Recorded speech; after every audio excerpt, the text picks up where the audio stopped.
ডিমের পকোড়া অনেকে তো অনেক রকম ভাবেই বানিয়েছেন। এইভাবে একবার বানিয়ে দেখুন, একদম নতুন স্বাদের, খেতে অসম্ভব ভালো হয়। মুচমুচে এই ডিমের পকোড়া যাকেই বানিয়ে খাওয়াবেন আপনার প্রশংসা করবে। নমস্কার বন্ধুরা, রূপাস কিচেনে সবাইকে স্বাগতম। তাহলে চলুন দেখে নেওয়া যাক। শুরু থেকে শেষ পর্যন্ত দেখার জন্য আপনাদের কাছে অনুরোধ রইল। এখানে আমি 4টে সেদ্ধ ডিম নিয়েছি। এবার এই ডিম 4টেকে কেটে নেব। একটা করে ডিম নিয়ে ছুরি দিয়ে এরকম লম্বা করে 4 টুকরো করে কেটে নেব। আপনারা চাইলে সুতো দিয়েও কেটে নিতে পারেন। আমি 4টে ডিম দিয়ে পকোড়াগুলো বানাচ্ছি। আপনারা চাইলে ডিমের পরিমাণটা নিজেদের প্রয়োজন মতো কম বেশি করে নিতে পারেন। দেখুন, ঠিক এরকমভাবে বাকি 3টে ডিমকেও কেটে নেব। ডিম 4টেকে কেটে নেওয়ার পর ওপর দিয়ে অল্প করে গোলমরিচ গুঁড়ো আর অল্প করে নুন দিয়ে দেব। এবার এক সাইডে সরিয়ে রেখে দেব। একটা মিক্সিং বোলের মধ্যে নিয়ে নেব 1 বাটির মতো বেসন। এই বেসনটাকে আগেই আমি চেলে রেখে দিয়েছিলাম। 3 চামচ দিয়ে দেব কর্নফ্লাওয়ার। কর্নফ্লাওয়ার যদি না থাকে অ্যারারুট বা চালের গুঁড়োও দিতে পারেন। হাফ চামচের মতো চাট মশলা দিয়ে দেব। অল্প করে গোলমরিচ গুঁড়ো দিয়ে দেব। হাফ চামচের থেকে একটু কম দিয়ে দেব ভাজা মশলা। গোটা জিরে, ধনে আর গোটা গরম মশলাকে শুকনো খোলায় ভেজে আগে গুঁড়ো করে রেখে দিয়েছিলাম। স্বাদ মতো নুন দিয়ে দেব। অল্প করে হলুদের গুঁড়ো দিয়ে দেব। 2টো কাঁচা পাকা লঙ্কাকে কুচিয়ে নিয়ে দিয়ে দেব। ঝাল আপনারা যেমন খাবেন সেই মতো কাঁচা লঙ্কা দেবেন। একটা পেঁয়াজকে কুচিয়ে নিয়ে দিয়ে দেব।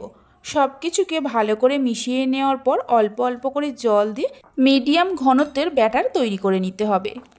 এইভাবে অল্প অল্প করে জল দিয়ে ব্যাটারটা তৈরি করতে হবে। একবারে জল দিয়ে কখনোই ব্যাটারটা তৈরি করতে যাবেন না।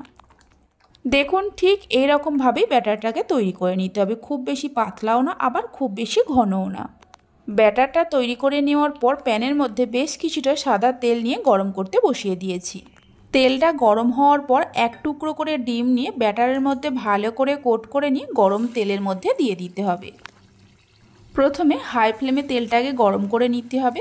তারপর গ্যাসের ফ্লেমটা মিডিয়ামে করে দিতে হবে।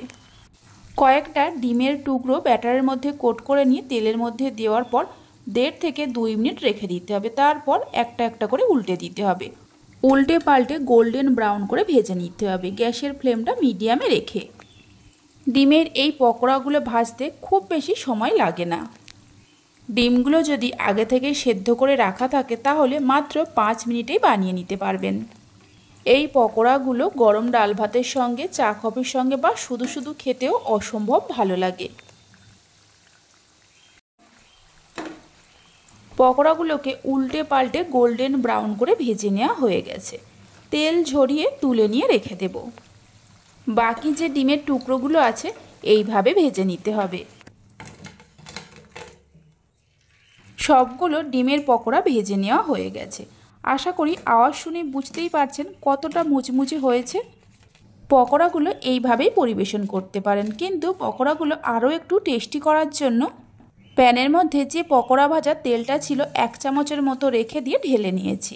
এই তেলের মধ্যে দিয়ে দেব 1 চামচ রসুন কুচি আর কিছু কারি পাতা। 3টে চেরা কাঁচা লঙ্কা দিয়ে দেব। গ্যাসের ফ্লেমটা লোতে রেখে সব কিছুকে হালকা করে ভেজে নেব। এইভাবে একবার মুচমুচে ডিমের পকোড়ার রেসিপিটা বানিয়ে দেখতে পারেন। বাড়িতে বানালে খেয়ে কেমন লাগলো অবশ্যই আমাকে কমেন্ট করে জানাবেন। রসুন, কারি পাতা আর কাঁচা লঙ্কাকে 1 মিনিটের মতো ভেজে নেওয়ার পর যে ডিমের পকোড়াগুলো ভেজে রেখেছিলাম দিয়ে দেব। ডিমের পকোড়াগুলো দেওয়ার পর গ্যাসের ফ্লেমটা মিডিয়ামে করে ভালো করে মিশিয়ে নিয়ে আরও 1 মিনিটের মতো একটু ভেজে নেব। রেসিপি ভালো লেগে থাকলে অবশ্যই একটা লাইক করবেন, বন্ধুদের সঙ্গে শেয়ার করবেন। ভালো লাগলে চ্যানেলটি সাবস্ক্রাইব করে পাশে থাকা বেল আইকনটি প্রেস করবেন নতুন রেসিপির আপডেট পাওয়ার জন্য। 1 মিনিটের মতো ভেজে নেওয়ার পর প্লেটের মধ্যে ঢেলে নিয়ে রেখে দেব। একদম নতুন স্বাদের ডিমের পকোড়া আমাদের তৈরি হয়ে গেছে। তাহলে চলুন ভিডিওটা আমি এখানেই শেষ করছি। আপনারা সবাই ভালো থাকবেন, সুস্থ থাকবেন। ধন্যবাদ।